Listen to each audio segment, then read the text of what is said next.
Hi, I'm Rob Walling, and I'm going to be explaining venture capital in less than 5 minutes. I'm going to be talking about it from an entrepreneur's perspective, so you can learn how to navigate it, when it's best, when to avoid it, and even look at some alternatives to VC. And if you stick around till the end, I'm going to give you my very specific advice about how you should think about raising venture capital, or whether you should at all. I'm a startup founder with multiple exits, the author of 3 books about building startups, and an investor in more than 100 companies. In a venture capital fund, there are essentially 2 players. There's the general partners, and these are the folks that operate the venture firm. So these are called GPs.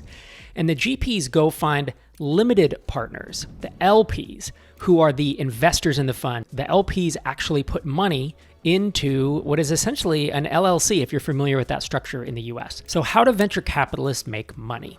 They make money from 2 and 20. The 2 is 2% management fees. So if you raise a $10 million fund, usually you get a 2% or 2.5% management fee, and you get that for the life of the fund, which usually is 10 years. So on a $10 million fund, the management fees, which are used to operate the fund itself, to manage the GP, to pay salaries, that would be a total of $2 million over that 10 years. Then the 20 is the carried interest, or carry as it's often called. So back to our earlier example, if you raised a $10 million fund, and after all your exits, all the companies shutting down, you had a total of $20 million returned to the fund, the first $10 million goes back to the investors to pay back their initial investment. 20% of that goes to the GPs. So that would be $2 million. And then the remaining $8 million would go to the limited partners. In essence, a venture fund is a very risky endeavor.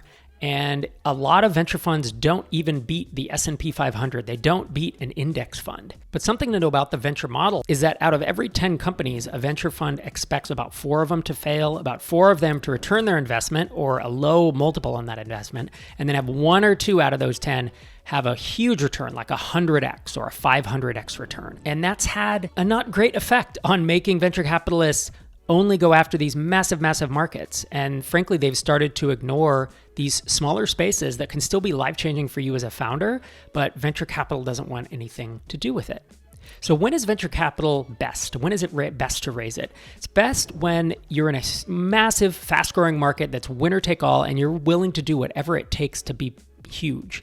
Think Facebook, Amazon, Apple, Google, big companies that come in and just spend a lot of money and burn a lot of money, and it's very risky. 99% of companies shouldn't raise venture capital because you can build an amazing $10, $20, or $50 million business and be considered an abject failure by a venture fund because they don't want a $10, $20, $50 million business. They want billion or billions in valuation because that's how they make their money. Recently, over the past few years, there's been other funding options that have come about. One category of that alternative funding is called indie funding. And that is where TinySeed falls in. That's a venture fund and startup accelerator. I'm the co-founder of TinySeed, and it's where we don't need massive home runs to make the model work. So we invest in SaaS bootstrappers, where a 10, 20, or $50 million exit is not only life-changing for the founder, but it provides adequate returns, ample returns for our investors. In my opinion, this is essentially where the puck is moving. It's not that venture is going away, but venture funds around 1% or less of all startups that are starting in the world.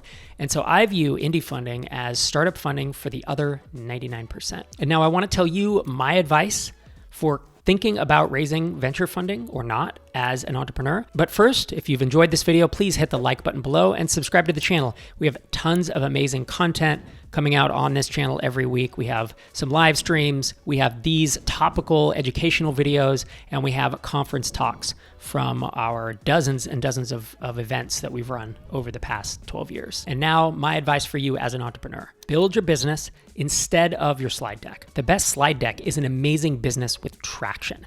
I bootstrapped all of my startups before starting TinySeed, including growing multiple to 7 figures in revenue. Venture capitalists and angel investors, they will start beating down your door to give you funding if that's what you want. And if you have a profitable, fast-growing bootstrap business, that is the best position to be in. Thanks for joining me today. I hope you enjoyed that summary of venture capital from an entrepreneur's perspective.